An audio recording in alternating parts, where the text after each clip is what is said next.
আজকে এত ভিড় হয়েছে কেন?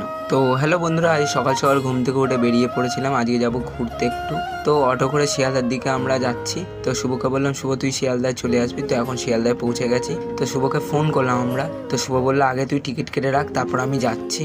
তো আমি বললাম যে বেশি লেট করিস না। শুভ বললো ঠিক আছে, আমি বেশি লেট করবো না। তো টিকিট কেটে ট্রেনে উঠে পড়েছি। তো এর মধ্যে শুভ উঠে পড়েছে ট্রেনের মধ্যে। তো আমাদের ট্রেন এখন ছেড়ে দিল। আমরা এখন যাব নৈহাটি। তো আমরা এখন আগরপাড়া পেরিয়ে বেরোচ্ছি। দেখতে দেখতে পৌঁছে গেলাম নৈহাটিতে। শুভকে বললাম, শুভ তুই তো মন্দিরটা চিনিস, চ বড় মায়ের মন্দিরের সামনে। তো একটু হাঁটলাম, বড় মায়ের মন্দিরের সামনে চলে আসলাম। তো আমরা পুজো দেবে বলে ডালাটা কিনতে যাচ্ছিলাম। তো শুভ বললো চল আগে গিয়ে লাইনটা দেখে আসি। আমি বললাম ঠিক আছে চ। তো ওইখানে দুটো কাকুকে জিজ্ঞেস করলাম যে আজকে আর কি আর পুজো দেওয়া যাবে? কাকু দুটো বললো দিতে দিতে রাত হয়ে যাবে। তো আমি শুভকে বললাম ঠিক আছে আজকে বাদ দেও, অন্যদিন আসবো। তো আমরা ওইখানে একটা পার্কে গেছিলাম। তো ওই পার্কের ভিডিও দেখার জন্য পার্ট 2 কমেন্ট করো।